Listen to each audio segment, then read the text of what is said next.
नमस्कार, 4 बजे की 4 बड़ी खबरों में आपका स्वागत है। मैं हूं आपके साथ राघवेंद्र। सबसे पहले बात करेंगे जम्मू कश्मीर में होने वाले विधानसभा चुनाव की, जिसके लिए बीजेपी में लिस्ट को लेकर जो गफलत है वो स्थिति बनी हुई है, उस पर चर्चा करेंगे।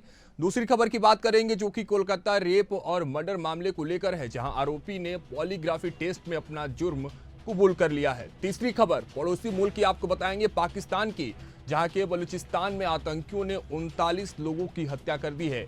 बस में सबका आईडी कार्ड देखा और गोलियों से भून दिया। आखिर में बात करेंगे जन्माष्टमी की धूम की, जहां पूरे देश में नंदलाल की पूजा हो रही है।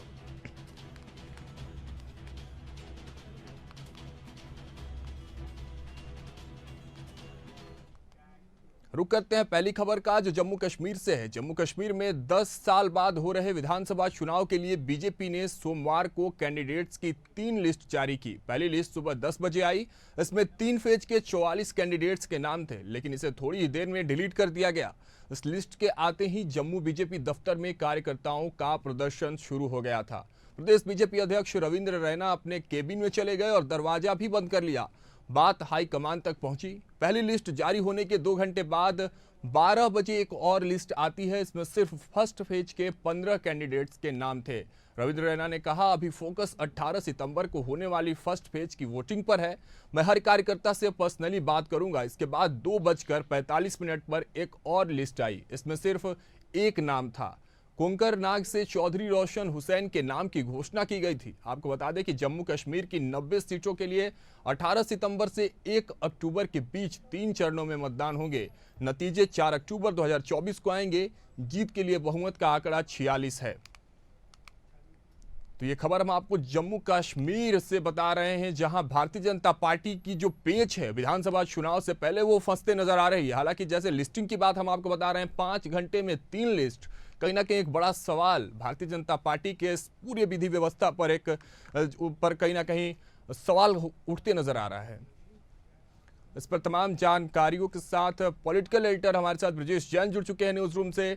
ब्रजेश, जिस तरह से जो स्थितियां बनी हुई है भारतीय जनता पार्टी की जम्मू कश्मीर में विधानसभा चुनाव से पहले 5 घंटे 3 लिस्ट जारी कर देते हैं, क्या कुछ चल रहा है वहां? माजरा क्या है आखिर भारतीय जनता पार्टी का जम्मू कश्मीर में? देखिए, जम्मू कश्मीर की अगर बात करें तो पिछले 1 साल से बीजेपी यहां चुनाव के लिए लगातार मंथन कर रही है। जम्मू कश्मीर में कई बैठकों का दौर हो चुका है। दिल्ली में भी सियासी मंथन लगातार पिछले 2 महीने से, जब से सुप्रीम कोर्ट ने ये निर्देश दिए हैं कि वहां चुनाव कराए जाएं। हालांकि डेट बाद में डिक्लेयर चुनाव आयोग ने की थी, लेकिन तब से ही लगातार कह सकते हैं 1 साल से एक्टिव है बीजेपी चुनाव के लिए, और तब से ही लगातार मंथन हो रहा है। सबसे बड़ी दिक्कत इस बात को लेकर है कि जो बीजेपी में दूसरे दलों से लोग आए हैं और जो बड़े नेता हैं, बीजेपी के पुराने वरिष्ठ नेता हैं, उनके एडजस्टमेंट को लेकर काफ़ी दिक्कतें हैं। सबसे बड़ी स्थिति बीजेपी का पेच ये फंसा है कि लद्दाख की जिन सीटों पर जम्मू कश्मीर के बड़े नेता चुनाव लड़ते थे, अब अलग राज्य बनाए जाने के बाद उन सीटों पर उन नेताओं को कहां से किन सीटों पर चुनाव लड़ाया जाए। और इन सीटों में सबसे बड़ा नाम है पूर्व मुख्यमंत्री कविंद्र गुप्ता का, उप मुख्यमंत्री कविंद्र गुप्ता का, जिनकी सीट जो है लद्दाख परिसीमन में चली गई है। और अब उनको किस सीट से चुनाव लड़ाया जाएगा ये अभी तक तय नहीं है। पहली सूची में इनका नाम नहीं निकला है, दूसरी सूची में भी इनका नाम नहीं आया और तीसरी सूची में भी नाम नहीं आया। तीसरी बड़ी बात यह है, राघवेंद्र के जो कांग्रेस से नेता आए हैं उनको तो टिकट मिल रहे हैं, लेकिन जो बीजेपी के ज़मीनी नेता हैं उनको टिकट नहीं दिए जा रहे हैं। और यही विवाद की, फसाद की वजह भी है। हमने देखा कि जैसे ही दूसरी सूची, पहली सूची जैसे ही जारी हुई और जो पहले फेज़ के 15 सीटों पर जो प्रत्याशी घोषित किए गए, उसमें कांग्रेस से आए हुए श्यामलाल को टिकट दे दिया गया, जो जम्मू के नॉर्थ से चुनाव लड़ना चाहते थे। जबकि उसी सीट से ओमी खजूरिया ने दावा ठोका था, उनको टिकट नहीं दिया। और यही वजह रही कि ओमी खजूरिया के जो समर्थक थे वो बीजेपी कार्यालय पे पहुंच गए, बवाल करने लगे, धरना प्रदर्शन उन्होंने दिया, जिसके बाद सूची वापस लेनी पड़ी और दूसरी सूची जारी की गई। तो कुल मिलाकर बड़े नेताओं के एडजस्टमेंट, दूसरे दलों से आए नेताओं के एडजस्टमेंट और अपने नेताओं की नाराजगी को साधते हुए बीजेपी को अब चुनौती है कि वो किस तरीके से जम्मू कश्मीर में तमाम सीटों पर टिकट बंटवारा करती है। 10 साल के बाद ये विधानसभा चुनाव होना है जम्मू कश्मीर में, और जिस तरह से जो मशक्कत जो दिख रही है भारतीय जनता पार्टी की, वहां जो दिक्कतें साफ तौर पर देखी जा सकती है। लिस्टिंग के बाद जो हंगामा देखने को मिला बीजेपी पार्टी कार्यालय में, कितना आसान होगा या कितना नुकसान होगा भारतीय जनता पार्टी को कहीं ना कहीं जम्मू कश्मीर में इसके बाद जो अभी तस्वीरें सामने निकल कर आ रही हैं ब्रजेश? देखिए, अभी तो सिर्फ 16 सीटों पर प्रत्याशी घोषित किए गए हैं। जैसे ही 44 सीटों पर प्रत्याशी घोषित किए गए थे, लगातार विवाद होने लगा था। कई जगहों पर धरना प्रदर्शन शुरू हो गए थे, दिल्ली तक के फोन घनघनाने लगे थे और बड़े नेता जो टिकट चाह रहे थे, जो फहरिस्त में शामिल थे, पैनल में थे उनका नाम, लेकिन एंड टाइम पर उनका टिकट काट दिया गया। और यही वजह रही कि दिल्ली तक के फोन करके इस बारे में फीडबैक दिया गया कि चुनाव जो है वो आपसी विवाद और फूट डलने के कारण बीजेपी की स्थिति यहाँ मजबूत नहीं हो पाएगी और बीजेपी चुनाव हार सकती है कई सीटों पर। इसीलिए दोबारा रिव्यू किया गया। फोन पर टेलीफोनिक चर्चा अमित शाह, जेपी नड्डा और तमाम बड़े जम्मू कश्मीर के नेताओं के बीच हुई और उसके बाद उस सूची को 2 घंटे बाद वापस ले लिया गया। ठीक 2 घंटे बाद नई सूची जारी की गई जिसमें 15 कैंडिडेट और फिर तीसरी सूची में 6 कैंडिडेट। हालांकि देखिए, कल नॉमिनेशन का पहले चरण के लिए अंतिम दिन है और इसमें जो है 12 सीटें अभी भी बाकी हैं। 3 सूचियों में भी 12 सीटें अभी तक डिक्लेयर नहीं कर पाई है बीजेपी और चौथी सूची जो है उस पर मंथन चल रहा है कि बाकी के नेताओं को किस तरह एडजस्ट किया जाए।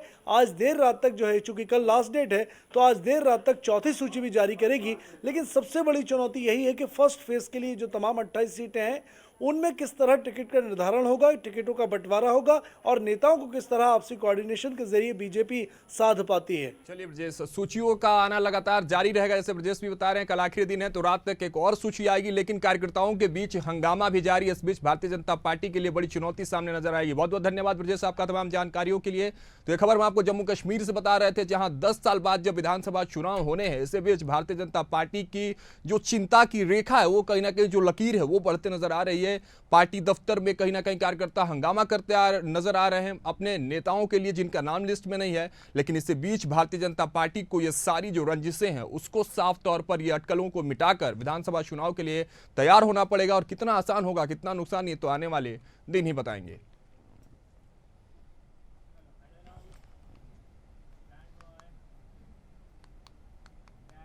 दूसरी बड़ी खबर आपको बताते चले, कोलकाता रेप मर्डर से जुड़ी है ये खबर, जिसके मुख्य आरोपी संजय रॉय ने पॉलीग्राफ टेस्ट में अपना जुर्म कबूल कर लिया है।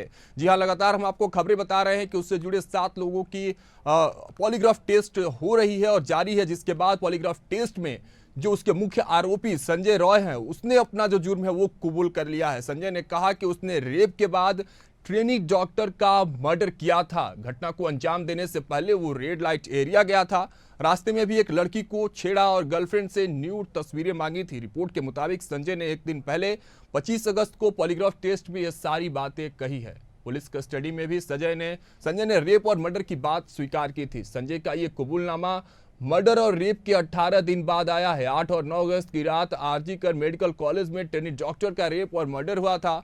9 अगस्त की सुबह मेडिकल कॉलेज के सेमिनार हॉल में लड़की की अर्धनग्न बॉडी मिली थी। संजय को घटना के अगले दिन ही गिरफ्तार कर लिया गया था। संजय मेडिकल कॉलेज में ही सिविक वॉलेंटियर था। पुलिस के बाद 14 अगस्त को यह केस सीबीआई को हैंडओवर कर दिया गया था। इसके बाद उसे सियालदह कोर्ट में पेश किया गया था।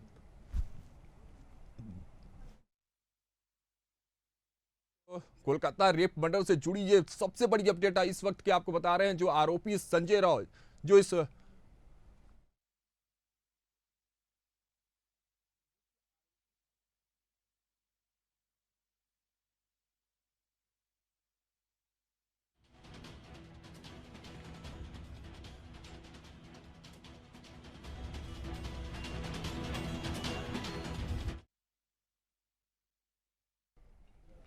तो ये खबर हम आपको कोलकाता रेप कांड से बता रहे थे और ये बड़ी अपडेट इसलिए क्योंकि सबकी निगाहें इस बात पर थी कि आखिर उस बेटी का जो आरोपी है, जो हत्यारा है, जिसने रेप कर उस डॉक्टर बेटी को मार डाला, आखिर उसकी गिरफ्तारी कब होगी। और जब गिरफ्तारी हुई तो इस बात पर सबकी निगाहें थी कि आखिर वो अपना जुर्म कब कबूल करेगा। तो ये सारी जो बातें थी, जो सारे सवाल थे, उन सबके जवाब अब सामने है, क्योंकि जो इस पूरे कांड का रचयिता था, जो पूरे कांड का मुख्य आरोपी था, जिसका नाम संजय राव था, जो वहां वॉलेंटियर था अस्पताल में, उसने अपना जुर्म कबूल कर लिया है।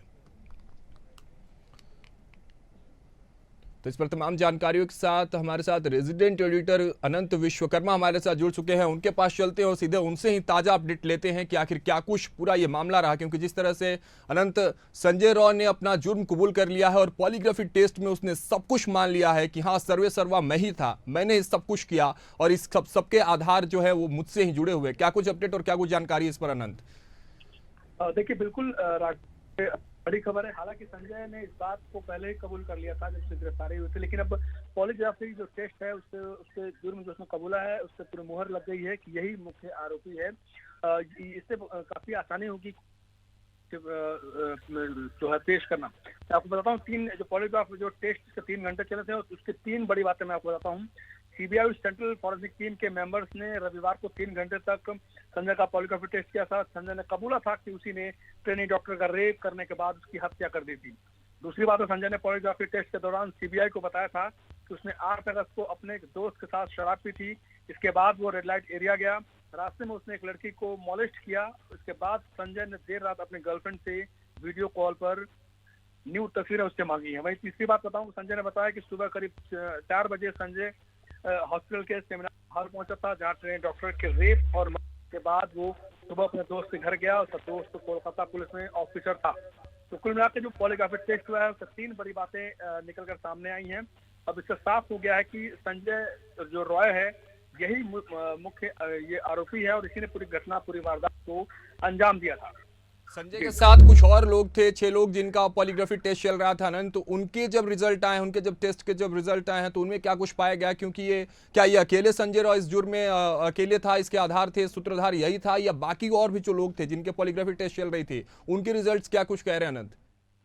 देखिए अभी इसकी पूरी डिटेल अभी आई नहीं है क्योंकि अभी संजय रॉय का ही पॉलीग्राफी टेस्ट हुआ है। बाकी जो टेस्ट है उसकी रिपोर्ट आनी बाकी है, लेकिन मुख्य बात यह है कि संजय ने खुद ये स्वीकार किया कि उसी ने ट्रेनी डॉक्टर के साथ पहले रेप किया, उसके बाद उसने भी मर्डर किया। और घटना वाली रात वो रेड लाइट एरिया में गया था, उसने रास्ते में एक लड़की के साथ छेड़छाड़ की थी, साथ ही रात में उसने अपने गर्लफ्रेंड से न्यू तस्वीरें मांगी थी। कुल मिलाकर इसका मानसिक जो संतुलन था बड़ा अजीबोगरीब था और इसी में उसने पूरी अंजाम दिया। ठीक है, बहुत बहुत धन्यवाद आपका तमाम जानकारियों के लिए। तो खबर हम आपको कोलकाता रेप मर्डर केस से जुड़ी हुई बता रहे हैं और बड़ी खबर, क्योंकि सबकी निगाह उसकी तरफ थी कि आखिर उसने इस मानवता को शर्मसार करने वाली जो खबर थी, जो ये पूरा वारदात था, जो ये पूरी तस्वीरें थी, जो कहीं ना कहीं हमारे रूह को कपा देने वाली थी, उसका रचयिता कौन था। तो अब तस्वीरें साफ है, सारे सवालों के जवाब सामने हैं और पॉलीग्राफी टेस्ट ने सब कुछ सामने रखकर दे दिया है। संजय रॉय जो इस पूरे आरोप का, पूरे केस, मर्डर केस का जो आरोपी है, उसने अपना जुर्म पॉलीग्राफी टेस्ट में कबूल कर लिया है। इस वक्त की बड़ी अपडेट और ये बड़ी खबर हम आपको कोलकाता रेप मर्डर केस से जुड़ी हुई बता रहे हैं।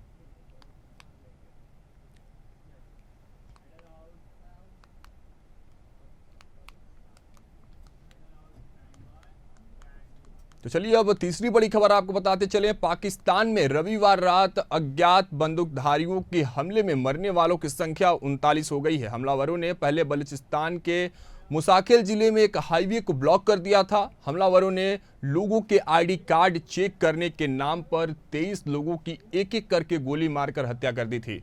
मरने वाले सभी लोग मुसाफिर थे। रिपोर्ट्स के मुताबिक बलूचिस्तान में हमलावरों ने सुरक्षा बलों और पुलिस स्टेशन को भी निशाना बनाया। इसमें 10 सुरक्षा कर्मियों की मौत हो गई। इसके अलावा पुलिस को नजदीकी रेलवे लाइन के पास 6 अज्ञात लोगों के शव भी मिले। रिपोर्ट के मुताबिक उग्रवादी संगठन बलूचिस्तान लिबरेशन आर्मी बीएलए ने एक पत्रकार को ईमेल कर हमले की जिम्मेदारी ली है। रेडियो पाकिस्तान के मुताबिक जवाबी कार्रवाई में बीएलए के 12 लड़ाके भी मारे गए हैं।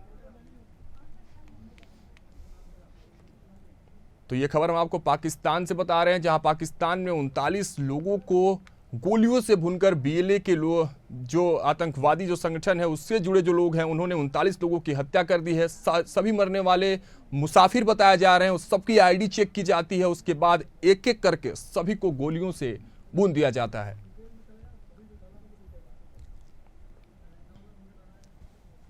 आतंकियों ने आईडी चेक कर गोली मारी। बीएलए ने ईमेल कर हमले की जिम्मेदारी ली है। एक पत्रकार को ईमेल की है बीएलए ने और उसमें अपनी जिम्मेदारी ली है। साथ ही आपको बता दें, रेडियो पाकिस्तान के मुताबिक जवाबी कार्रवाई में बीएलए के 12 लड़ाके भी मारे गए हैं। यानी कि जब ये पूरी गतिविधियां वहां घटित हो रही थी तो उसमें जवाबी फायरिंग प्रशासन की तरफ से भी हुई, जवाबी कार्रवाई हुई, जिसमें बीएलए के 12 लड़ाके भी मारे गए हैं।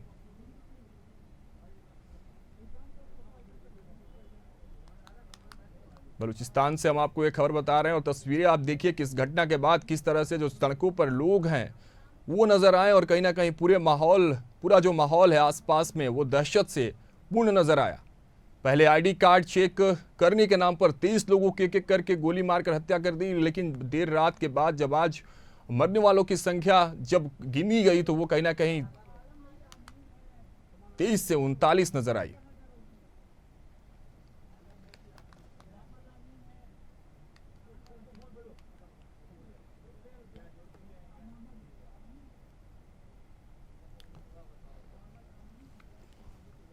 तो इस पर तमाम जानकारियों और उन बातचीत के लिए हमारे साथ जुड़ रहे हैं अंतर्राष्ट्रीय मामलों के जानकार मोहम्मद अमीन जी। सबसे पहले तो मोहम्मद अमीन जी आपका बहुत बहुत स्वागत है इंडिया हेड पर। धन्यवाद आपका। अमीन जी देखिए, जिस तरह की वारदात जो बलूचिस्तान से सामने निकल कर आई है इस पर क्या कुछ आपका रुख है, क्योंकि लोगों को रोका जाता है, आईडी चेक के नाम पर रोका जाता है और गोलियों से भून दिया जाता है। मैं तो समझता हूँ राघवेंद्र जी, ये कोई जाति हिंसा है जिसमें कि लोगों की आईडी पहचान की गई है, उसके बाद उन लोगों को मारा गया, उतार के 1 बाय 1 उनको गोली मार दी गई।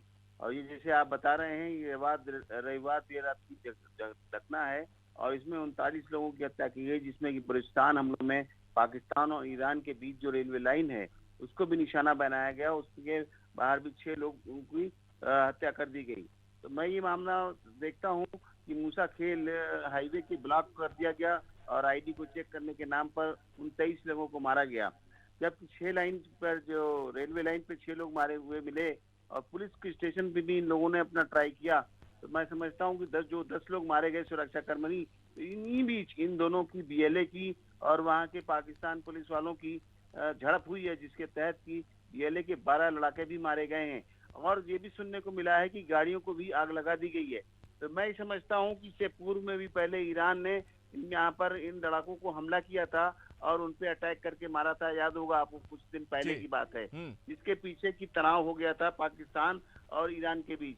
लेकिन इस वक्त बीच में उनके मामले फिर तय हो गए थे और सही था। लेकिन मैं समझता हूँ कि ये आतंकवादी घटनाएं हैं जो अंतर्राष्ट्रीय स्तर पे अपने को ऊंचा दिखा रही हैं, जिससे कि अभी ये आप देखिए कि अभी इजराइल और ईरान की भी लड़ाई है, इसके बीच में कुछ लोगों को हस्तक्षेप करके इस तरह किया है और ये निंदनीय अपराध है और इस तरह की नहीं किया जाना चाहिए, जिसकी अंतर्राष्ट्रीय स्तर पे निंदा की जानी चाहिए। और इसको पाकिस्तान नहीं, सभी देशों को जो आसपास के देश हैं उनको इस पर निगाह रखनी चाहिए, अपनी इंटेलिजेंस। वही बात है मोहम्मद अमीन जी, एक सवाल इसके बीच महत्वपूर्ण एक सवाल ये हो जाता है, क्योंकि ऐसे वारदात जो है अपने साथ एक बड़ा क्वेश्चन मार्क लेकर आती है, क्यों और कैसे। और जब ऐसे वारदात होते हैं तो अमीन जी एक बड़ा सवाल ये हो जाता है कि आसपास के जो पड़ोसी मुल्क हैं उन पर क्या कुछ असर देखने को मिलता है। जैसे आप भी लगातार कह रहे थे कि आस पास के जो पड़ोसी मुल्क हैं उनको नजर बनाकर रखनी चाहिए। असर की बात जब करते हैं, आपका अनुभव क्या कुछ कहता है इस मामले पर अमीन जी? नहीं, देखिए अभी हमारे भी देश के प्रधानमंत्री गए थे, यूक्रेन और रशिया दोनों तरफ होके आए हैं, वो शांति चाहते हैं। हमारा देश हमेशा शांति चाहता है, जिसमें हमारे प्रधानमंत्री की बड़ी पहल है और आगे जाके वो चाहते हैं कि देश में शांति व्यवस्था बने अड़ोसी पड़ोसी देशों में भी। लेकिन जो इस तरह की वारदातें हैं, जैसे बीएलए बलूचिस्तान लिबरेशन आर्मी जो है वो अपना नाम ऊंचा करना चाहती है, आतंकवादी संगठन है। इसी तरह से आप और भी संगठनों को देखेंगे, इस तरह की जो नाजायज लोगों की, जो निर्मम लोगों की हत्या की जाती है, उसके पीछे उनका ध्येय होता है कि उनका नाम ऊपर आए, वर्चस्व की बात होती है, वर्चस्व की बात होती है जी, वर्चस्व की बात होती है कि हम देखिए इस वर्चस्व में हम यहाँ पर आगे और हमारा नाम आगे है, हम आतंकवादी संगठन किसी से दबते नहीं है। तो इन लोगों को चाहिए कि पाकिस्तान आर्मी को इनको जो है निपटा देना चाहिए और उसको विजिलेंट करना चाहिए और देखना चाहिए कि हमारे भी। ये तो पहली वारदात नहीं है अमीन जी, ये तो पहली वारदात नहीं है। पाकिस्तान जैसे मुल्क में आए दिन ऐसी घटनाएं देखने को मिलती हैं। तो निपटने की आप बात कर रहे थे कि सरकार को निपटा देनी चाहिए, क्या कुछ आयाम होने चाहिए निपटाने के? क्योंकि जैसे सामने से बीएलए इसका पूरा जो है दामोदार अपने कंधों पर ले रहा है, फिर भी सरकार अगर मौन नजर आती है तो ये किस तरफ इशारा करती है? देखिए बलूचियों ने कोई ये पहली बार नहीं किया है, ये खोखर लोग हैं, ये कभी भी नहीं दबे हैं, ये ब्रिटिश टाइम में भी नहीं दबे हैं। और इनको दबाने के लिए अगर भुट्टो ने अपना हथियार उठाए थे या और देश के जो वहाँ के राष्ट्रपति हैं या प्रधानमंत्री ने उधर किया, तो उन लोगों ने भुट्टो को भी खत्म कर दिया, उससे पहले उनके फादर को खत्म कर दिया था। ये बलूची जो हैं बहुत ज्यादा खूंखार हैं, इनको निगाह रखने की वहाँ पर तो आर्मी लगानी चाहिए और इंटरनेशनल बॉर्डर पे ध्यान रखना चाहिए कि वो किसी तरह अंदर ना आ पाए। ठीक है क्योंकि अमीन मैं जी। समझता हूँ कि इस समय वहाँ जो सक्षर है पाकिस्तान की सरकार है वो सक्षम नहीं है, जिसकी वजह से वहाँ अंदर की जो लड़ाइयाँ हैं उसके तहत ये जो बीएलए के लोग हैं, कुछ और भी संगठन है आतंकवादी, वो उतना अंदर घुसकर और ठीक इस है। तरह की हरकत वारदात कर रहे हैं। ठीक है, तो आपसी कलह की वजह से ये सारी वारदातें वहां देखने को मिलती है। बहुत बहुत धन्यवाद जी मोहम्मद अमीन जी हमारे साथ जुड़ने के लिए। तो ये खबर हम आपको पाकिस्तान के बलूचिस्तान से बता रहे थे, जहां पाकिस्तान में रविवार रात अज्ञात बंदूकधारियों के हमले में मरने वालों की संख्या 39 हो गई है। पहले आईडी कार्ड चेक करने के नाम पर 23 लोगों की एक एक करके गोली मार के हत्या कर दी जाती है। रिपोर्ट्स के मुताबिक बलूचिस्तान में हमलावरों ने सुरक्षा बलों और पुलिस स्टेशन को भी निशाना बनाया है।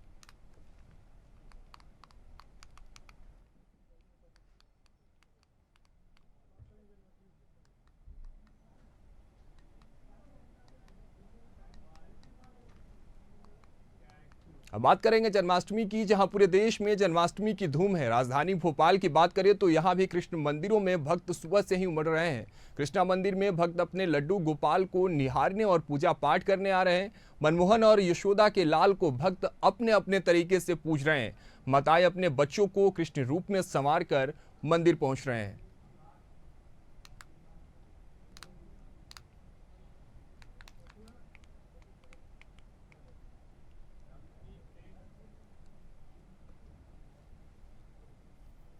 राजधानी भोपाल पूरा कृष्ण में हो गया और इस वक्त हमारी मौजूदगी मंदिर में है और मंदिर में रात के प्रोग्राम के लिए तैयारियां काफ़ी ज़ोरों शोरों से चलती हुई नज़र आ रही है। आप यहां देख सकते हैं कि हम मंदिर में मौजूद हैं और कृष्ण जन्माष्टमी को लेकर मंदिर को काफ़ी खूबसूरत तरीके से सजाया गया है। श्री कृष्ण भगवान को काफ़ी खूबसूरत तरीके से सजाया गया है। नए वस्त्र पहनाए गए, माला फूल और सब कुछ चढ़ा गया है। तमाम श्रद्धालु भी यहाँ पर मौजूद हैं और जो श्रद्धालु भी हैं, लगातार जो श्रद्धालुओं की भीड़ है वो बढ़ती ही जा रही है। लोग यहाँ पर आ रहे हैं, पूजा अर्चना कर रहे हैं और सुबह से ही जो भक्तों का मावड़ा है वो सुबह से ही लगातार जारी है और तमाम जो लोग हैं राधा बनकर आ रहे हैं, कोई कृष्ण बनकर आ रहा है। तो आज जो भक्तगण हैं पूरे राधा और कृष्ण के अवतार में ढल गए हैं। और इस और अगर हम देखते हैं तो राजधानी भोपाल के मंदिर में काफ़ी खूबसूरत तरीके से श्री कृष्ण भगवान के बचपन का जो उनका बाल स्वरूप होता है उसको भी सजाया गया है। खिलौने भी यहाँ पर मौजूद हैं, मिट्टी से लेकर खिलौने तक यहाँ पर मौजूद है। कृष्ण भगवान की जो मूर्ति है वो यहाँ पर मौजूद है, झूले और हर एक चीज़ मौजूद है। और यहाँ पर तमाम जो छोटे छोटे बच्चे हैं वो भी मौजूद हैं और इन्होंने राधे राधे लिखवाया है। आपने राधे राधे क्यों लिखवाया है आज? हमारे घर में था ये। अच्छा, जन्माष्टमी को लेकर बच्चे भी काफ़ी उत्साहित नज़र आ रहे हैं। वो भी कोई राधा बन रहा है तो कोई कृष्ण बन रहा है। और इस और देखते हैं तो जो सब हैं, आंटी आज जन्माष्टमी है, क्या कुछ बनाया है आज ने आपने स्पेशल? स्पेशल हमने कुछ नहीं बनाया, लड्डू बनाया है। लड्डू बनाया, तो लड्डू ही तो माखन स्पेशल होते हैं। मिश्री माखन मिश्री और उपास रखा है आज आपने? फास्ट नहीं, फास्ट नहीं हम लोग छठ का रखते हैं तो अष्टमी का नहीं रखते अच्छा, हैं, लेकिन पूजा पाठ करते हैं। और जो यहाँ युवाओं की बात आती है, तमाम जो युवा भी यहाँ पर मौजूद है, आज जन्माष्टमी को लेकर आप यहाँ मंदिर आए हैं, क्या कुछ उत्साह माहौल है? बस हम लोग तो ऑफिस से यहाँ सब घूमने फिरने आए थे नियर बाय। अच्छा, तो जो मंदिर है आप आज काफ़ी खूबसूरत तरीके से सजा हुआ है, रात को यहाँ पर कार्यक्रम भी होना हाँ, हम लोग नियर बाय हैं तो फिर आएंगे घूमने फिरने देखने। कार्यक्रम लेकर। तो जन्माष्टमी का जो माहौल है वो बना हुआ है। जी, जन्माष्टमी का जो माहौल है वो बना हुआ है। जो भक्त हैं, तमाम जो भक्त हैं वो आ रहे हैं और पूजा अर्चना कर रहे हैं। कई लोग घूमने भी आ रहे हैं मंदिर में, क्योंकि जो मंदिर है काफ़ी खूबसूरत तरीके से सजा हुआ है। और वहीं हम पंडित जी से जानेंगे कि सर आज जो है जन्माष्टमी का माहौल है, रात को क्या कुछ प्रोग्राम होने वाला है? शाम को 7 बजे से हमारी भजन संध्या शुरू हो जाएगी। भजन संध्या के लिए पंडाल बनाया हुआ है और रात को 12 बजे जन्म भगवान का होगा। पहले योग माया का जन्म होगा, फिर भगवान का जन्म होगा। योग माया यहाँ गाई जाएगी। भक्त हैं आज, काफ़ी भक्त मौजूद हैं, जो तमाम बच्चे हैं, कोई राधा बन के आ रहा है, कोई कृष्ण बन। सवेरे सवेरे का समय है, आप देखेंगे शाम के समय यहाँ पूरी लाइन लगती है रोड से। और सब, चाहे वो VIP हैं, IAS IPS अधिकारी भी हैं, वो भी बिल्कुल लाइन में लग करके बड़े सब सामान्य हैं। हाँ, वो बिल्कुल आराम से आते हैं दर्शन करने के लिए। भाई भीड़ भाड़ नहीं हो। तो लेडीज़ की लाइन अलग लगती है, जेंट्स की लाइन अलग लगती है। भोग में आज क्या बनने वाला है? भोग में हमारे यहाँ 50 किलो हमने पंजीरी बनाई है और 1 क्विंटल जो है मक्खन है और 2 क्विंटल मिश्री है। 1 कुंटल मक्खन और 2 कुंटल मिश्री है। तो आज जो कृष्ण भगवान की फेवरेट चीज़ होती है माखन चोर कन्हैया उन्हें कहा भी जाता है, वो भी मौजूद है। और इस और अगर अपन देखते हैं तो कृष्ण भगवान के लिए जो झूला उन्हें बहुत पसंद है, जो बाल स्वरूप होता है कृष्ण भगवान का, किस तरह से यहाँ पर तमाम भक्त आ रहे हैं, कोई फ़ोटो क्लिक करवा रहा है, कोई झूले झुला रहा है कृष्ण भगवान को, तो कोई पालने में और पालने को भी काफ़ी खूबसूरत तरीके से सजाया गया है। और लोग अक्सर कहते हैं कि जो कृष्ण भगवान होते हैं वो बाल स्वरूप होते हैं, तो नन्हे तरीके से उन्हें सजाया गया है। तो तमाम जो भक्त हैं यहाँ पर मौजूद हैं, कोई फ़ोटो क्लिक करा रहा है, कोई पालने से कृष्ण भगवान को झुला रहा है। और यहाँ पर लिखा है आलकी की पालकी जय कन्हैया लाल की। और वही कहते हैं ना, कृष्ण जिनका नाम है, गोकुल जिनका धाम है, ऐसे कृष्ण भगवान को हम सभी का भी प्रणाम है। तो तमाम यहाँ पर भक्त भी मौजूद है और राजधानी भोपाल पूरा कृष्णमय हो चुका है। और इंडिया हेड की तरफ से आप सभी को भी जन्माष्टमी की बहुत बहुत शुभकामनाएं। कैमरामैन सुनील के साथ मैं वंदना चौधरी, इंडिया। तो ये जन्माष्टमी की धूम जो है वो पूरे देश भर में, उसके साथ साथ मध्य प्रदेश में भी है। आपको जन्माष्टमी पर सीएम डॉक्टर मोहन यादव ने बधाई देते हुए कहा कि श्री कृष्ण जी का जीवन अनुकरणीय है। साथ ही उन्होंने कहा कि धर्म मार्ग पर चलना, वीरता धारण करना, दया रखना, गौ पालन करना, जीवन में जो पाया है उसे बांटने की हिम्मत रखना कृष्ण ने सिखाया है। जन्माष्टमी के अवसर पर मेरी अपनी ओर से पूरे प्रदेशवासियों को, देशवासियों को बधाई, मंगल कामना। मंगल तिथियों के आधार पर ये जन्माष्टमी हम सबके लिए जीवन में मंगल ही मंगल करे। जाने अनजाने हमारे मुंह से शुभकामना निकलती है। शुभकामनाएं सामान्य दिनों के लिए होती है। जो हमारे व्रत, पर्व, त्योहार ये मंगल तिथियों के आधार पर है। खगोलीय घटनाओं से मंगल तिथियों का जो अनुकूलता बनती है, उसमें ऐसी अद्वितीय घटना घटती है। जैसे आज रोहिणी नक्षत्र है और अष्टमी तिथि भाद्रपद की, ऐसे में 12 बजे भगवान का प्राकट्य, ये अलौकिक घटना 5100 साल पहले हुई। मेरी अपनी ओर से भगवान कृष्ण का पूरा जीवन हम सबके लिए अनुकरणीय है। जीवन में किसी से घबराना नहीं, सदैव धर्म मार्ग पे चलना, वीरता धारण करना, दयालुता रखना, गोपाल गाय। तो 4 बजे की 4 बड़ी खबरों में फिलहाल इतना ही। मिलेंगे अगले बुलेटिन में 4 बड़ी खबरों के साथ। फिलहाल मुझे दीजिए इजाजत। नमस्कार।